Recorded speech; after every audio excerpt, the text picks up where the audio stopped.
Stand by to have your wallet emptied by a tractor beam.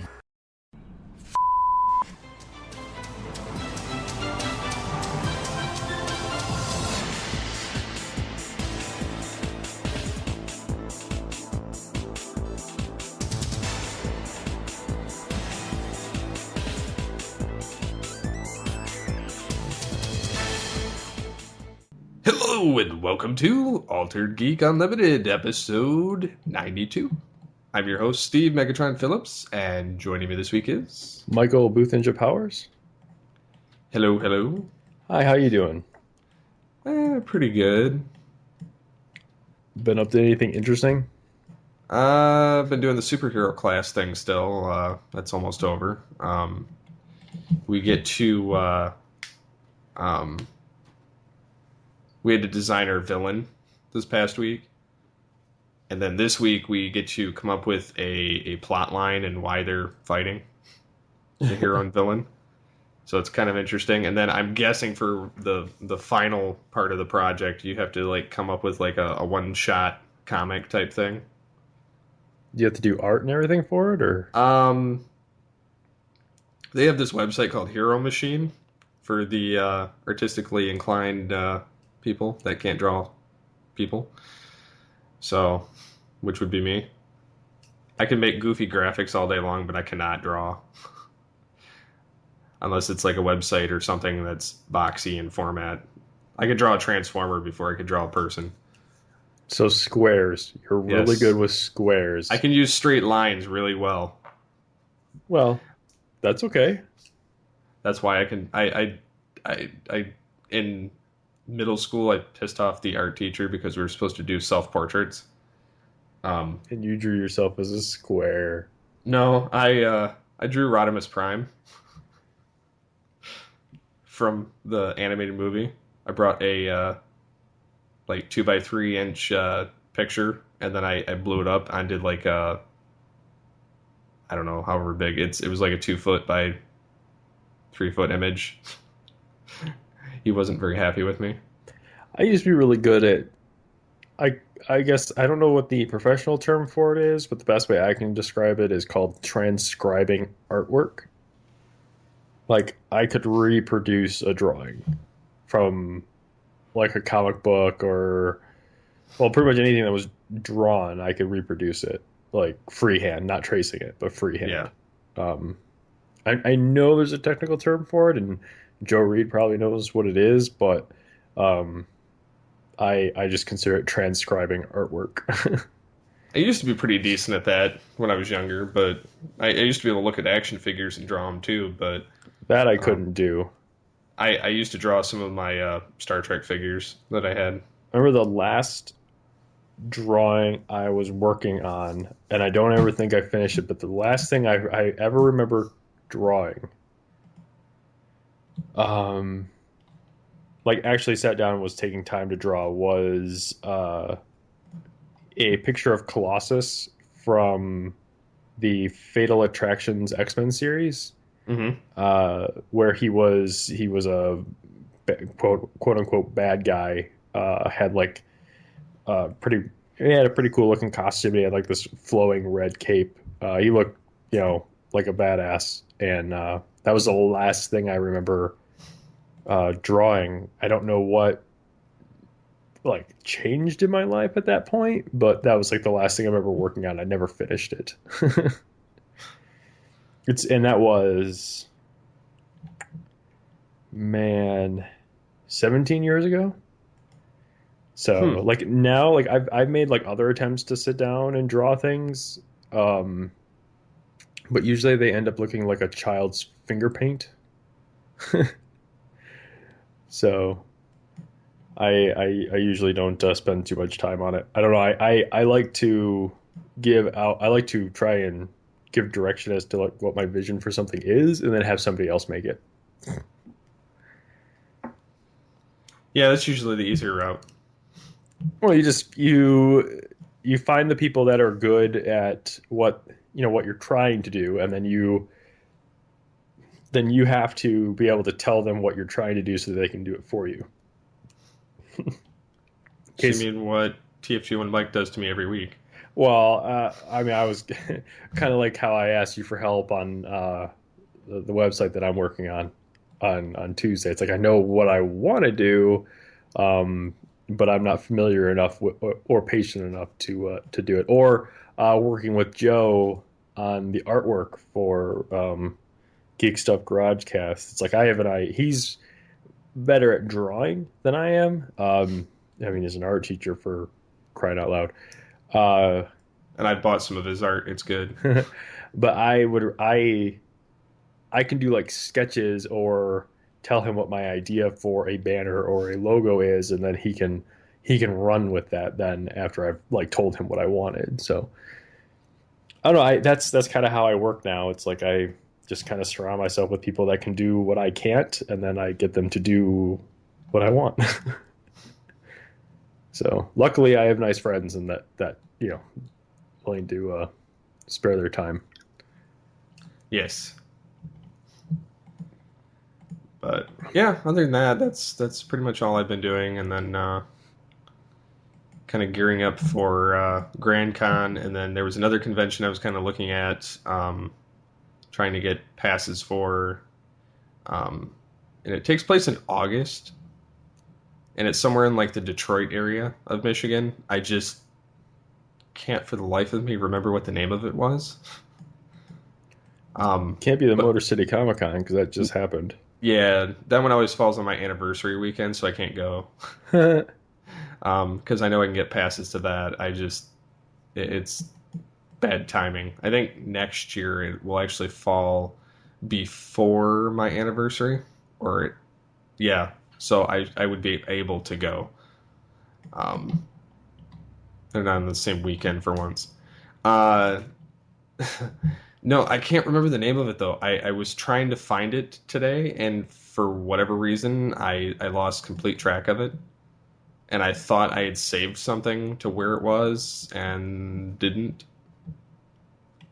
And I filled out their stupid form on their website, and again, it just one of those things. It disappeared afterward. You didn't get any like email confirmations or anything No. you could go search for? No, it didn't send anything. Rob Paulson was at it last year. They had a bunch of people like that. So I mean, I was trying to find where the heck it was, and I don't even remember what day I did it. It was someday last week. But I look at so much crap throughout the day that it disappears. I don't know. And it's like all traces of it disappeared, so I can't find it anymore. So it's kind of sad. I'm not big into the con circuit unless it's like the only ones I'm aware of. The bigger ones. Well, yeah, I'm aware of like Grand Con's not even a big one. I'm aware of Grand Con just because of where we are and how we've been involved with it. But like E3, PAX, Comic Con, those are the ones I'm familiar with. The larger ones. Yeah, exactly. And also, case in point, the ones that cater to stuff that I like. Like I'm not familiar with the Transformer ones. They all sound the same when people are talking about them. I don't know the difference between BotCon and TFCon. I don't know. Like I always think it's like I always think like when they're talking about BotCon, I always think they're talking about TFCon. When they're thinking about TFCon, I always think they're talking about BotCon, and I never know which one's which. So, but I mean, that's just part of being a nerd, right? You pay attention to what interests you, and not the entire culture. Mm-hmm. So, because we're ignorant like that. Yeah. Some of us, yeah. I mean, all of us are ignorant to certain aspects of the fandom. It just depends on what part. So, but yeah, I'm going to the low version of the difference between TFCon and BotCon. TFCon is the Canadian one, and it's unofficial, and it's more fan friendly. BotCon is money hungry, from what I've gathered. Like they have their generic get in, admission, but it's the same as the admission to get into TFCon, and then you have to pay for everything else. And it's the official one by Hasbro. So it's one of those scenarios where I don't. I'm going to experience it for the first time but because of money limitations, I can't do everything I was hoping to do. Right. It's like $800 to get the entire complete like vibe of BotCon. Are you sure it was in August? This convention? Yeah. Yeah, I just can't remember what the heck it's called. Oh, because I found one that was October 29th to November 1st. What was that one? That's like Umicon? Nope. Nope. Okay. That's an anime one. Well, In you know, you never know. I look enough at all the conventions that I vaguely know what's going on with a lot of them. I just thought Like I said- I thought I'd Google Detroit conventions. Let's see if August returns anything. August 2015, and this makes for great. August 8th through the 12th, ASAE. Nope, probably not. I don't know. Anyways, yeah. I don't know. conventions, yay! Yep. So, anyways, I was hoping to get into one of those and try something different. With, you know, what we've done so far, I'd like to just go around and experience some other ones. Since we're not getting a booth this year, it's kind of one of those. Well, it's saving us a little bit of money, and I don't know. We'll get to wander around. Yeah, I'm looking. I think I'm just looking forward to actually kind of being able to hang out and not have to be glued to a table. Yeah, I think that's kind of Because let's be honest. I mean, like the two times we've gone, it's not that we have a bad time. It's that we go and we can't all go like out to lunch or there's always somebody babysitting the table. yeah, and that just makes it not fun to hang out. I mean, I will say the first year, I think it was more fun at the table because we actually had people stopping by. well, I think we did better the second day last year.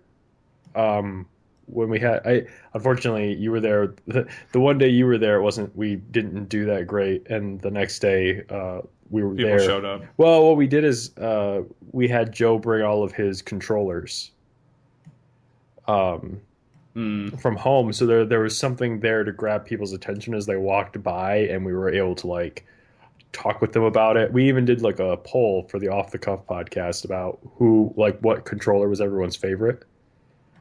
Anyone that stopped and like picked up a controller, we'd ask them, "What's your favorite video game controller?" And then we talked about the results on Off the Cuff. We had something to grab people's attentions, and from there we just like really quickly thought of stuff to do for this year. But when it came time to actually do that, I was getting mixed stuff from my guys, and I feel like more stuff gets accomplished through verbal communication. Yeah.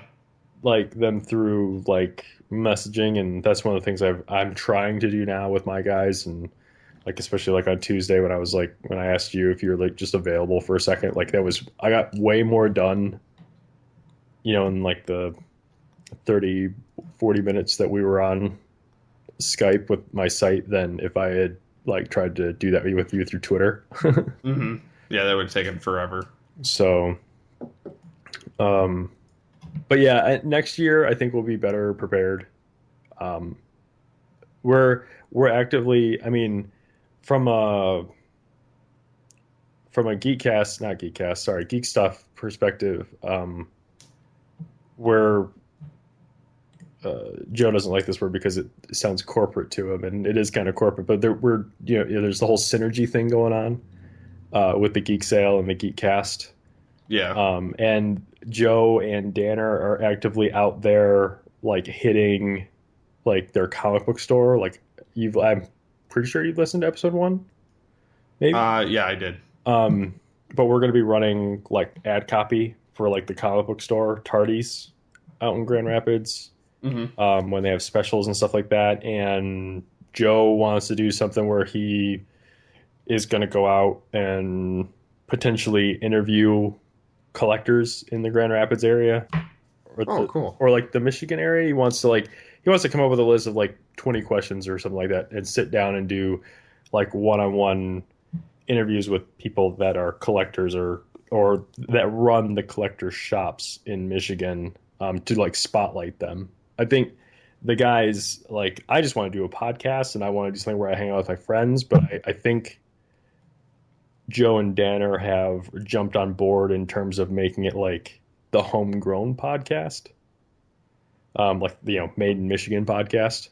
Yeah. So it'll be interesting to see what happens. And, I'm working on stuff like behind the scenes to make that happen for them. But yeah, I think next year might be different. We said, I know we talked right after I got, I told you not to get the tables. We talked about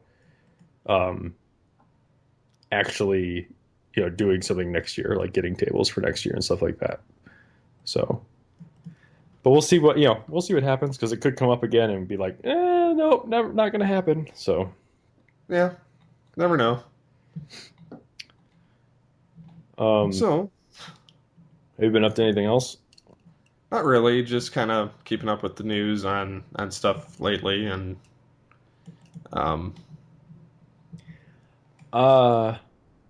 personally, I have decided to get off of my ass and start working out, quote unquote. Excuse me. I've jumped on that whole trend of the couch to 5K. okay. Just one second. But I just finished week 1. So like basically I got an app for my phone. The way this works is it's way easier if you have an app, because it does all the stuff for you. You're supposed to be like, you walk for 1 minute and 30 seconds, and then Okay. you jog for 1 minute, and you do that for 30 minutes 3 times a week. Like, and for the first week, it's all the same. You walk for 1 minute, for 1:30. You run or jog for 1 minute, and then it switches back. You go back and forth for 30 minutes, and then the next week they change up the times for you. So maybe the next week they're going to whittle down the amount of time that you spend walking and increase the amount of time that you spend running. And the idea is that if you keep up with this 3 times a week with the regiment, that in 9 weeks you should be running 3 miles in 30 minutes. So I mean, there are ways, obviously you can do this, like you can just download a schedule and time it out yourself and go about it. But I decided to invest in an app on my phone so that I can take it with me. And it just it tells me like when I'm walking, it'll show a timer for like 1:30. And then like if I'm wearing headphones, it'll say, okay, now jog. And it'll change and start a timer for 1 minute. And then I'll be like, okay, now you walk for 1:30. Just makes it a lot easier, so you're not like going like, what do I have to do now? So I'm actually surprised that I've been able to do it. I'm not doing 3 miles. Basically, they just set a 30-minute timer for you, and you go as fast as you can. The most I've been able to do is like 2.25 miles, so in 30 minutes. So there's that. I've been working on the Geek Stuff GarageCast, trying to get a website up and running so we're not just relying on Facebook and Libsyn. Again, thanks to you for helping me set that up. And No problem. shout out to my friend Jason for the free hosting. And then the one thing I wanted to talk about last week, but I didn't think it really fit. Just cause I don't know. There's a guy, I feel really bad. I can't remember his name. He was talking to me about it on Twitter, about my lawnmower that I bought. I got a new lawn tractor, probably about a week and a half ago now, 2 weeks ago, maybe. It was Toon Master Tim. Do you know him? Yep. Yeah, he was. He was asking me some questions about. I was tweeting about my new lawn tractor, and he was actually, surprisingly, he was actually asking me about that stuff. I was kind of surprised that anyone cared in my sphere outside of my family. I picked up a new lawn tractor. I picked up a 52-inch cutting deck Hustler Raptor, which you can hear all of us on Geek Stuff Garagecast laugh hysterically at the name Hustler, because we're all a bunch of 12-year-old boys over there. Apparently we are here too. But I love it. I've mowed the lawn just about every other day except for the weekends. Like I'll mow on Friday and then I'll mow again on Monday, Wednesday, Friday. Mm-hmm. My wife thinks I'm insane for the amount of time I spend on it, but it's like night and day from the lawnmower I had before. That I was using I mowed 3 times with this like Craftsman riding mower from like probably the late 80s, early 90s that my dad had found on like the side of the road and like restored. And I was just like, I'm not having this. And then the company Hustler, they offered a really good financing special, like 0% for 48 months. So I was like, I get this awesome 0-turn lawnmower and I can actually afford it. So grab one of those, and I'm honestly just having a blast with it. Supposedly it'll mow an acre in about 30 minutes. The fastest I've been able to do it was today. I did like my front yard, the side, and the back of my house in about 45 minutes. Nice. And that's with like going around obstacles, like cutting around trees and stuff like that. Now and the lawn doesn't look as nice today, because I was going for speed today, and the last couple times I wasn't doing that. I was just going for like nice straight lines. I mean, it's still like relatively straight, and this is probably really boring for anyone that's listening. But today I was just going for sheer speed because I was like, eventually I'll get to this. Like I'll get to the perfectly straight lines, going like full speed. It's every time I go out, it's just like over like way too fast. Like, man, I want to keep riding my lawn tractor. So, but that's about it for me. I mean, I guess we can transition into the stuff that we want to talk about. Yeah, at least with your 0-turn, it's a lot more fun than I had just a riding mower. When I moved to my house, it actually came with it, and I had to have my dad help get it running. It was too much of a problem to keep running, so I ended up just selling it and buying a push mower. Because really, our yard wasn't big enough to need The riding mower.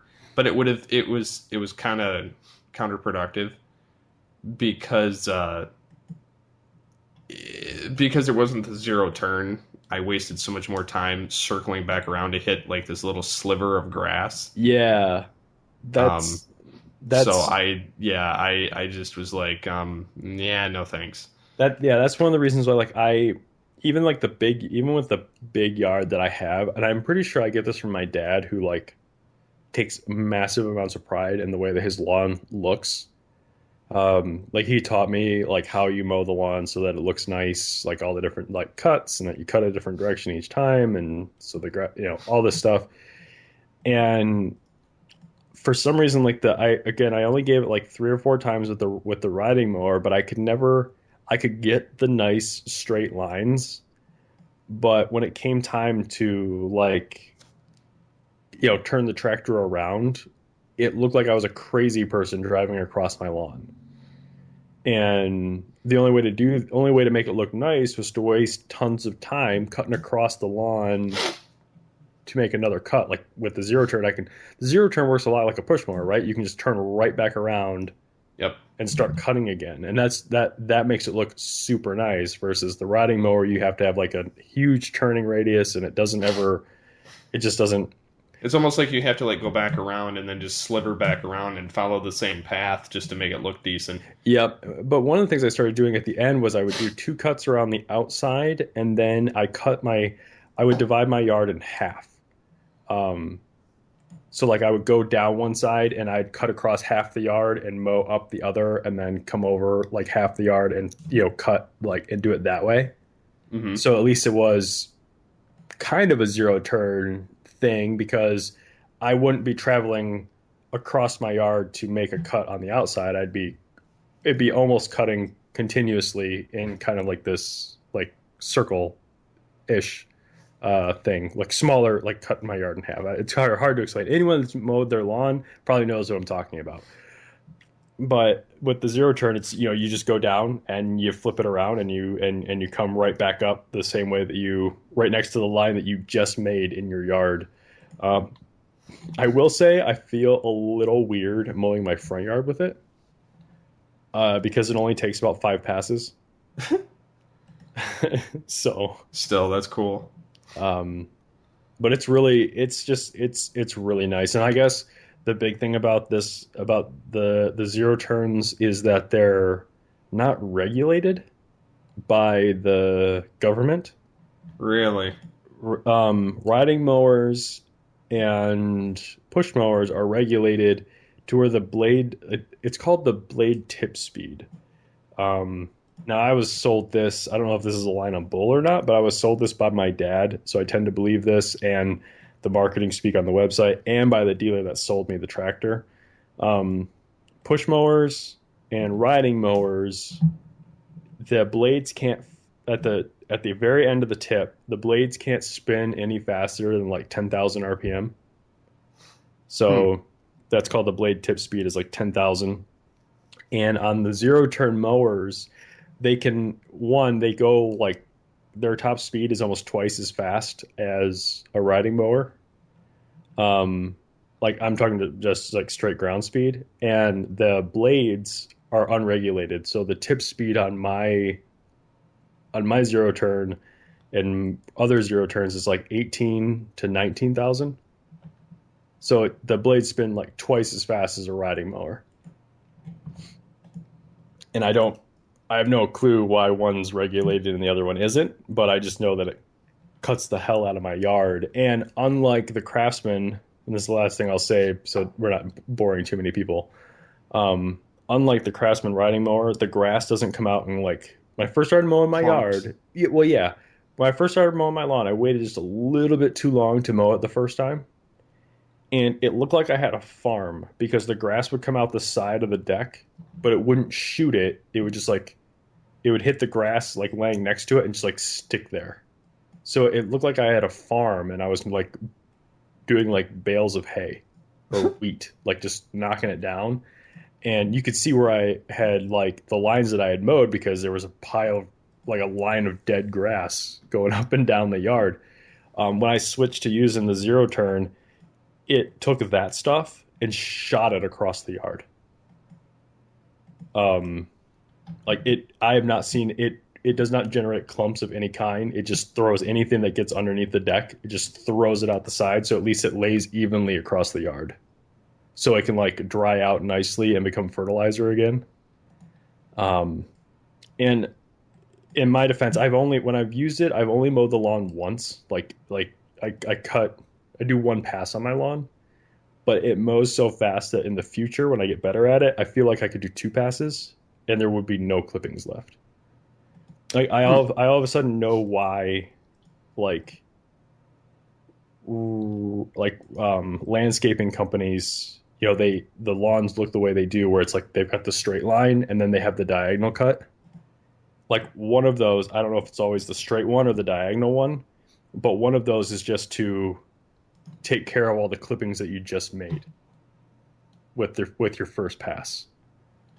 But yeah, that's all I'll say about mowing the lawn, unless I'll be interested to see if anything shows up in the comments, because I'm like in love with that. I refuse to call it a lawnmower. I call it a tractor. Well, basically it is. Yeah, and I also refuse to say that you sit on it. I mean, a lawnmower I see is like something you push. Well, yeah, but a riding mower. I mean, yeah. I'm just saying, like, I consider it like an actual tractor and not like a riding lawnmower.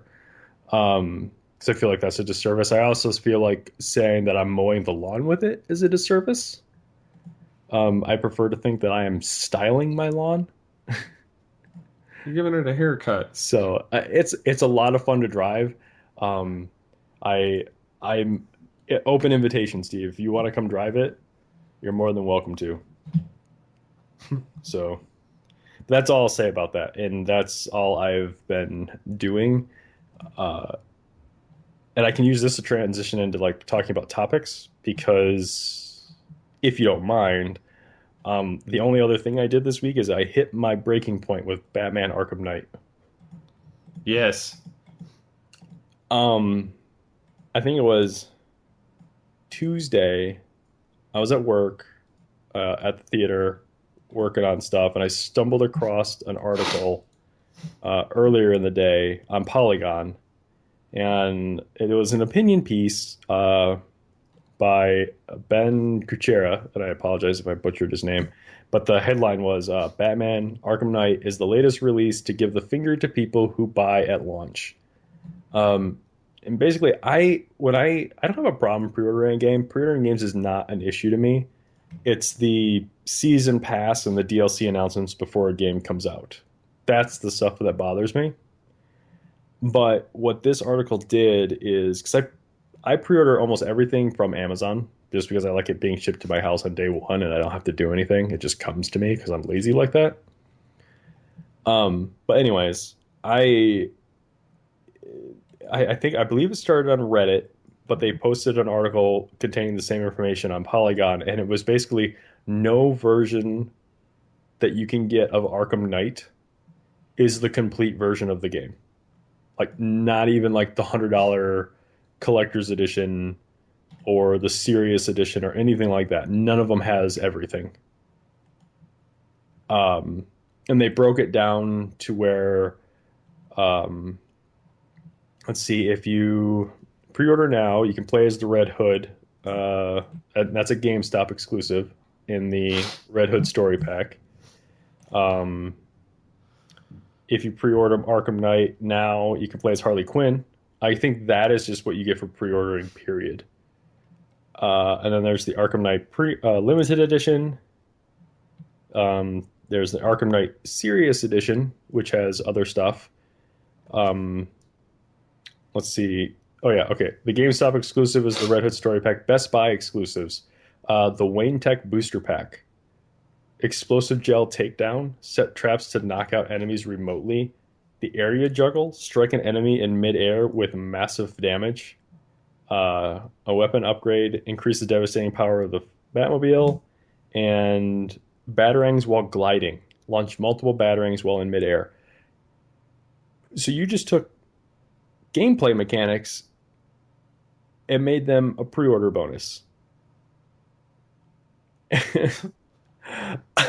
I read that right there is when I read it, and I was like, nope, and cancel. I immediately canceled my order after that because you have to pre-order. Like, you'd have to pre-order the game at like all these different places to get the full game. So it's not even just $100 to get the whole thing. And then that's on top of the season pass. So we just decided that we're gonna, put our money back in our wallets and wait for, either Black Friday when it's gonna be like super cheap or the Game of the Year edition and hope that that has everything included in it. Yeah, that's what I'm gonna do because I can't justify spending that much on a damn game. For the amount it would cost to collect the entire game, I could buy the next console.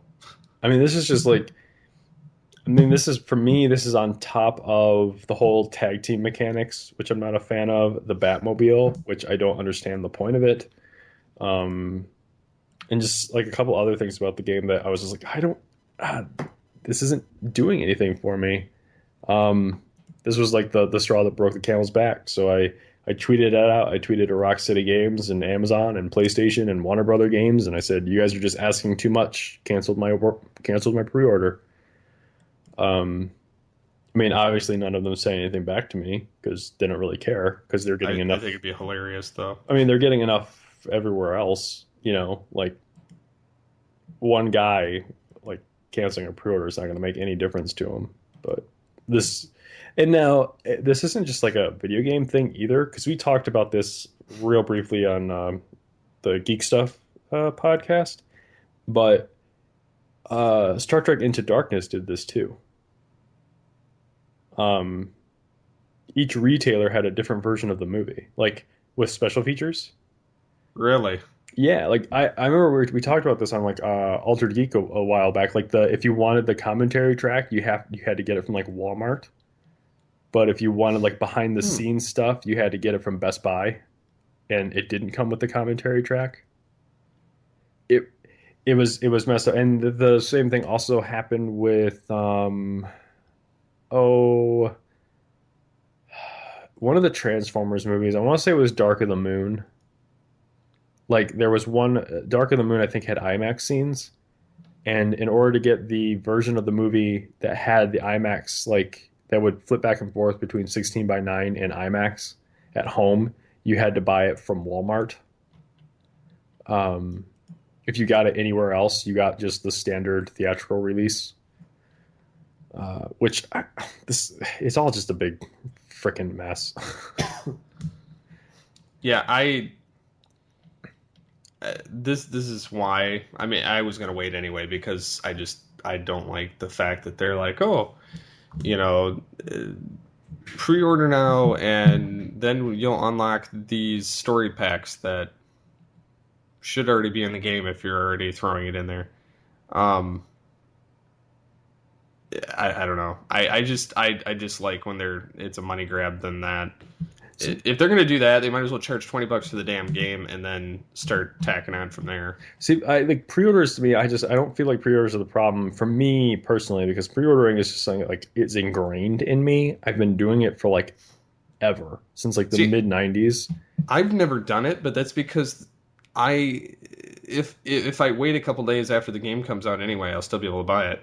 Well, and I know I don't pre-order like in the early days when you would pre-order like in the mid '90s, like you pre-ordered because you wanted to make sure you got it right. And now like every time I pre-order a game and I go to like pick it up, like sometimes I'll pre-order from Best Buy because Best Buy does this thing where if you are a game, like if you're a Rewards Zone member, they'll give you $10 for pre-ordering a game. So like if you buy 6 games, you get a free game basically. So every once in a while I'll order a game from them, but I don't pre-order from them because it's like what they're giving me in their pre-order bonus. And every time I go to pick up my game, I'm standing right next to a stack, like a pallet full of the game that I just pre-ordered that I wanted to make sure I got a copy of, you know? But it's just the concept of pre-ordering a game is just so ingrained in me. It never has anything to do with like the pre-order bonus. Like it's never been about that for me. It's just I want to pre-order the game so I can just walk in and grab it instead of hoping to find it on the shelf. Yeah, which I get that. Or maybe a pre-order because I'm super lazy and don't want to walk all the way to the back corner of Best Buy to grab one copy of a game and come back when I can just go to the customer service counter, which is right to the left of the door, and like buy it and walk out.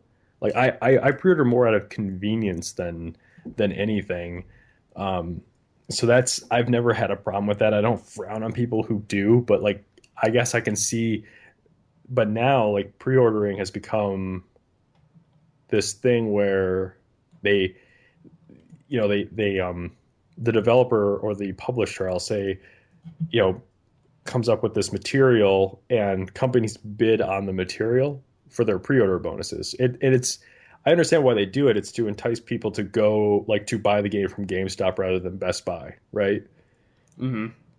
But for me, at the end of the day, it's all about where I care to go. I don't like buying games at GameStop, so rarely will I ever buy anything there. But they usually have the best pre-order bonuses because they have the most money to spend on games, But I know there's no reason to pre-order anymore, but it's just what I do, and I canceled my Arkham pre-order, but I immediately turned around yesterday and I pre-ordered Fallout 4. Like the minute they announced it and it went up, I turned around and pre-ordered it. And today, when they announced the Uncharted collection on the PS4, I pre-ordered that. I was like, but not because of pre-order bonuses, just because I want that game sent to my house. I pre-ordered because I know I'm going to be getting the game. Which, I can, like I said, I can see that. And I feel like ordering from Amazon, pre-ordering from Amazon versus say Best Buy or GameStop, is different in my head because, for one reason, when you pre-order from Best Buy, they take some of your money. When you pre-order from GameStop, they take some of your money and they put that into an account that earns interest. So they're making money off of your pre-order for as long as they have it. Like, so like if they I don't know, let's just say they make a pre-order for Fallout 5, right? Mm-hmm. And you go in and plop down your $5 to pre-order that game. Like, you pre-ordered that game and you gave them $5, but they're going to collect interest on that until that game comes out like a decade from now. Like, and I'm just pulling numbers out my ass here. And so that's why they want you to pre-order, because they make money off of that $5 that you just put down, because that's theirs. But you can go get it back anytime. You can cancel a pre-order at any time. But Amazon doesn't take any money from you until it ships. So you can pre-order, which is nice. Yeah, so they're not like making money off of your pre-order until it ships. Like, they don't make any money until it ships. You're just holding, you just pre-ordered it. You get day one delivery. And that's why I feel like it's not as bad to get it from like Amazon, because they don't keep any of your money. And funny story, I pre-ordered Uncharted 4 like January of 2014. Because it was supposed to come out this fall, but it got moved to like spring of 2016. So I pre-ordered this game 2 years before it was supposed to come out. All right. And as everyone knows, Amazon has a pre-order guarantee where if the price drops, you get it for whatever the cheapest price was. Like, you know what I'm talking about? Mm-hmm. Yep. At some point in like February or March of this year, somebody set the price for Uncharted 4 to $40. Huh.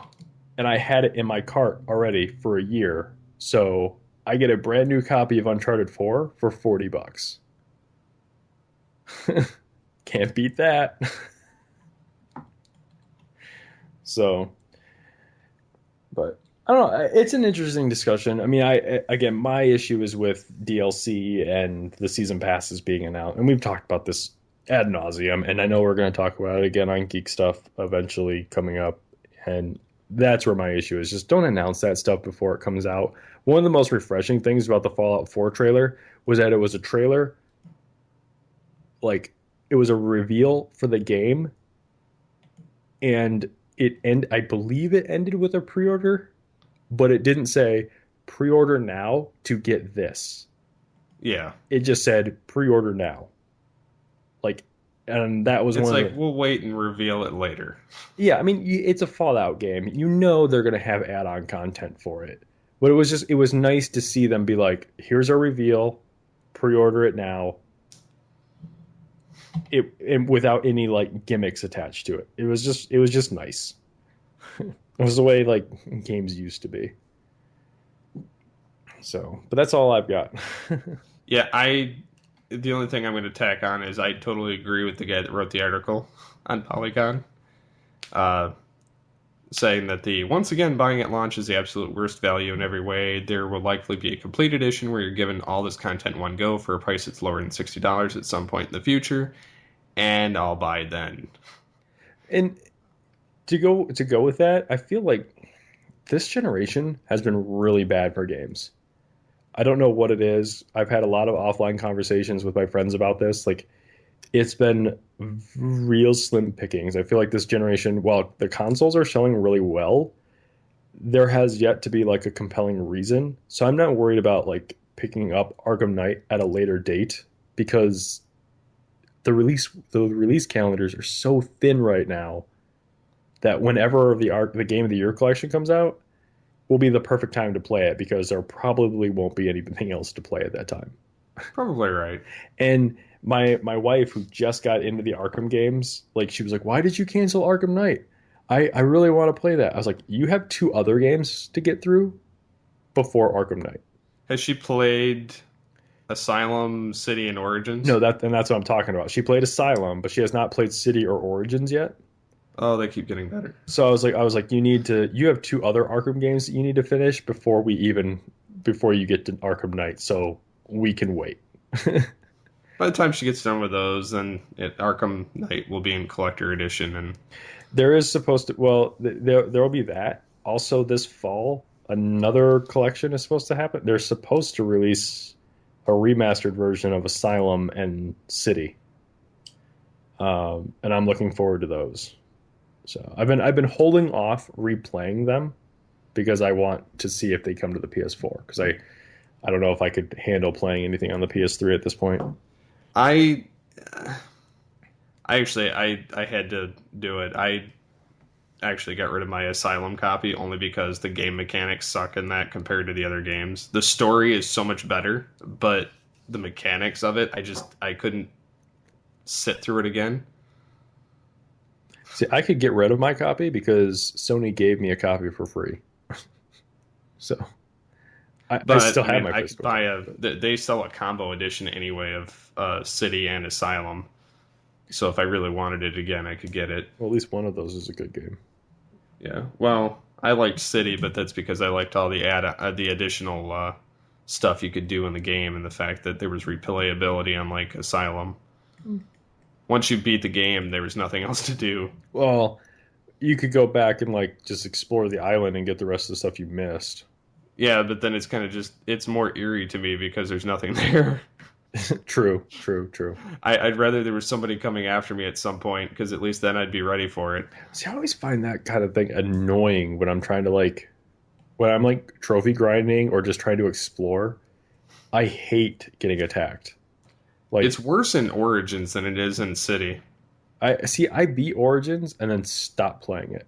But I liked Origins. I mainlined the main quest. I did a couple of side things, and when the credits roll, I was done. But at that point, I finished it right before the PS4 came out, and I never went back. And I know that because I finished playing Arkham Origins with a PS4 controller. Because the PS4 controller, if you used a USB cable, will work with the PS3.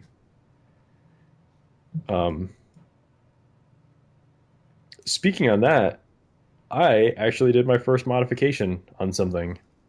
Really? I put Xbox One sticks on a PS4 controller. Feels pretty good. And that's about all I can say about that. The sticks were like $6 on Amazon. And there you can find instructions online about how to take their controller apart.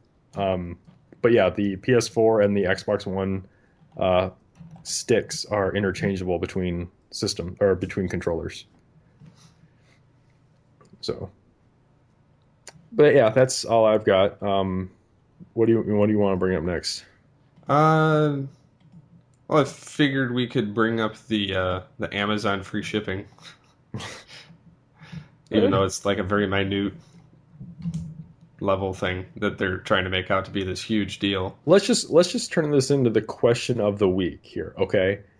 Amazon announces free shipping for packages. I'm just going to take this from the article, okay? Packages that qualify for free small goods shipping option. It must weigh no more than 8 ounces, 230 grams, measure no greater than 9 by 6 by 2 inches in size, and cost no more than $10.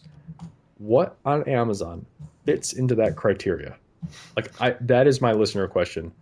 What can you think of? Link me to something in Amazon that fits that criteria. I can't think of. I mean, you were right. Maybe they're cables.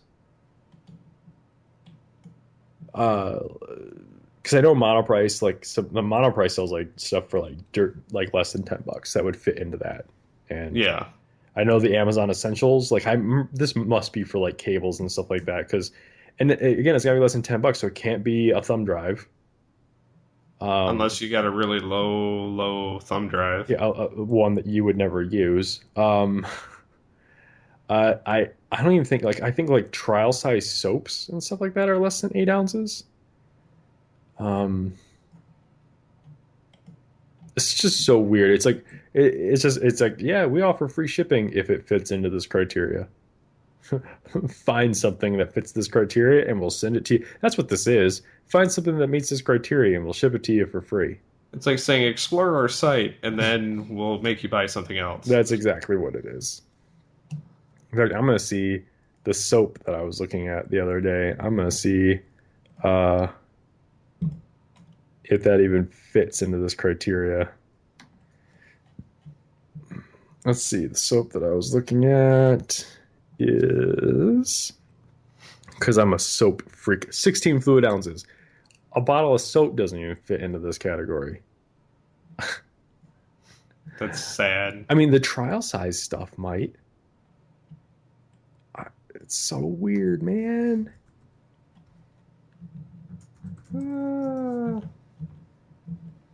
Whatever. It is what it is. Yeah. So, side note. Quanta Compute Plug as a mini PC and a power adapter running full Windows.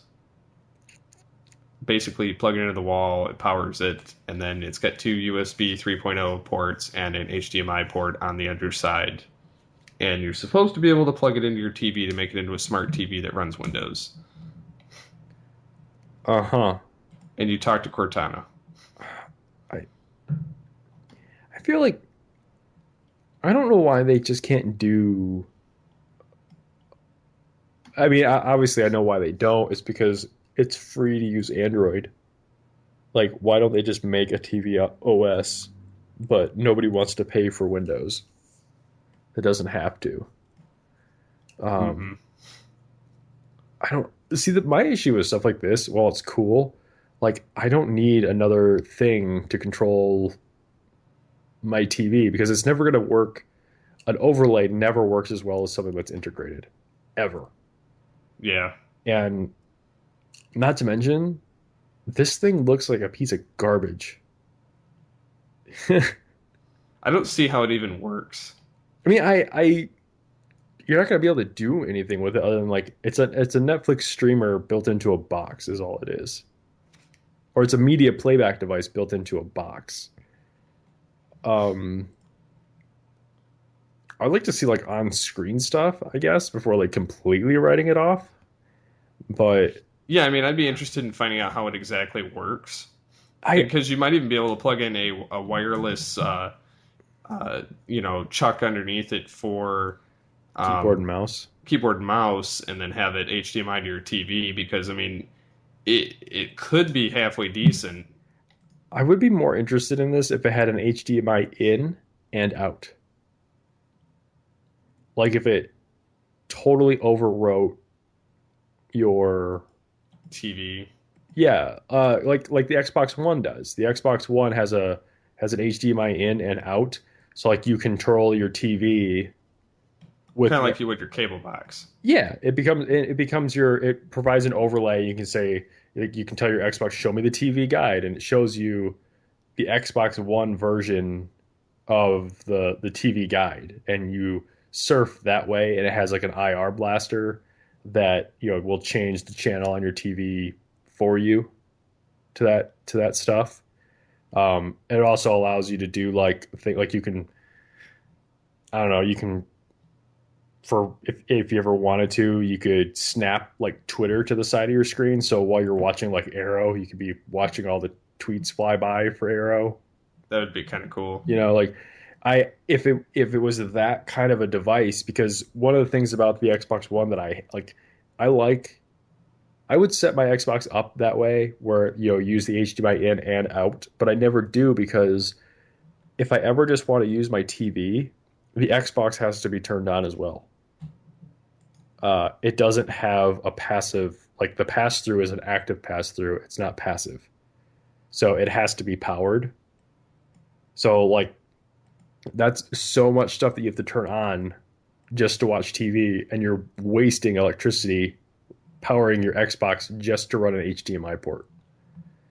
So I never set it up that way because I was like, this is just dumb. If it was a passive HDMI pass through that would just like do it even when it was powered off, I would totally set it up that way. But like this, being that it's plugged into a wall like all the time, it's probably almost always going to be drawing power, especially if you put it into a power brick. You're never going to reach around and turn this thing off.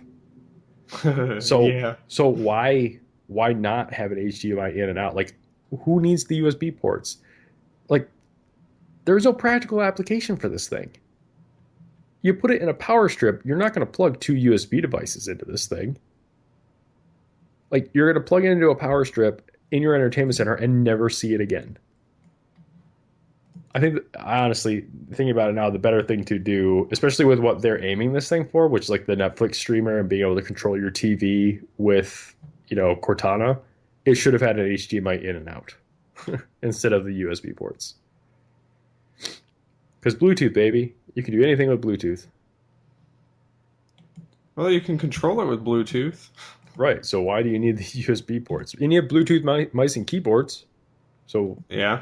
what could you possibly need this for? I mean, unless I said like it's a full-on media streamer where you plug like a thumb drive into it to stream pirated content.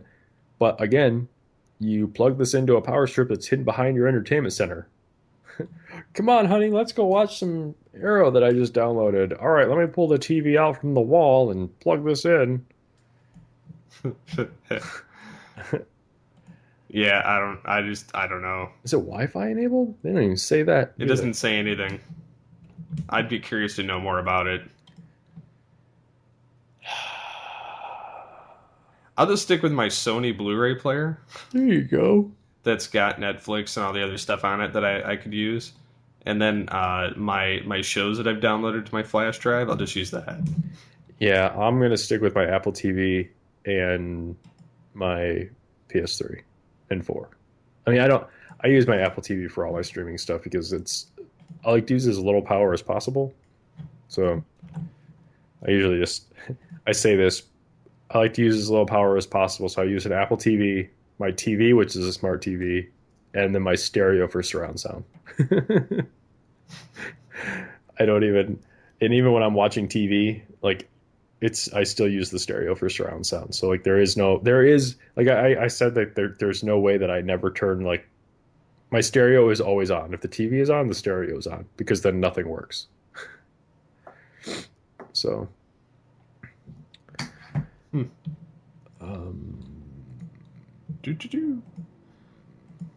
think that's about it. Yeah, I think so too. So, if you guys have any questions, comments, or suggestions for... Oh, wait. I got one more thing.